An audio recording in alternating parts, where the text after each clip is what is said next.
জার্মানির স্থানীয় সময় দুপুরের বিস্ফোরণের মাধ্যমে ধ্বংস করা হয় দক্ষিণ জার্মানির বাভারিয়ার গুন্ড রেমিঙ্গেন শহরের দুটি কুলিং টাওয়ার।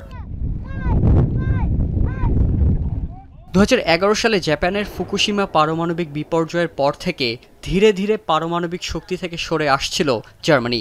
2023 সালে শেষ 3টি পারমাণবিক বিদ্যুৎ কেন্দ্র বন্ধ হয়ে যায়। স্থানীয় অনেকের জন্যই টাওয়ারগুলোর ধ্বংস হওয়ার মুহূর্তটি ছিল আবেগঘন। 1980 সাল থেকেই এটি এই শহরের একটি অংশ ছিল। Und ich habe bloß den ersten Turm gesehen. Also und den zweiten habe ich jetzt gar nicht gesehen. Da habe ich bloß dann die große Wolke gesehen. Also aber trotzdem sehr emotional für mich. Also es ist ein großes Wahrzeichen jetzt.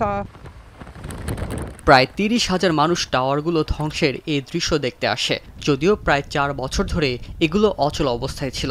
তবে বিশ্ববাজারে জ্বালানির দাম ঊর্ধ্বগতির এই সময়ে পারমাণবিক শক্তি থেকে সরে আসার যৌক্তিকতা নিয়ে মতভেদ আছে দেশটির রাজনীতিবিদদের মধ্যে।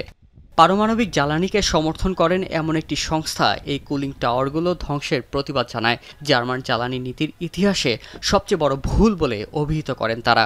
এর আগেও বাভারিয়ার স্টেট মিনিস্টার মার্কুস সোডার সহ বেশ কিছু রক্ষণশীল রাজনীতিবিদ পারমাণবিক জ্বালানির পক্ষে বক্তব্য দিয়েছেন। টাওয়ারগুলো ধ্বংসের সময় আবেগাপ্লুত হয়ে পড়েন শহরটির মেয়রও। Es ist nicht unbedingt das Thema AKW, sondern das Thema Kühltürme und es hat auch nichts damit zu tun, pro Kernkraft oder gegen Kernkraft. Hat aktuell gar nichts zu tun. Ich habe heute mit einigen Kraftwerksgegnern gesprochen, ich habe mit Kraftwerksbefürwortern gesprochen. বিদ্যুৎ কেন্দ্রের মালিক প্রতিষ্ঠান RWE জানায়, tower দুটি তাদের কার্যক্রম চলাকালে কখনোই তেজস্ক্রিয় পদার্থের সংস্পর্শে আসেনি।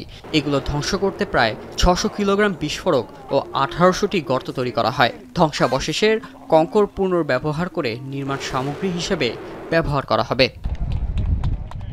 শাহরিয়ার পুলক, এখন বিশ্ব। আপনাকেই বলছি, ইন্স্যুরেন্স করলে সিটিতে সুরক্ষা পাবেন নিশ্চিত।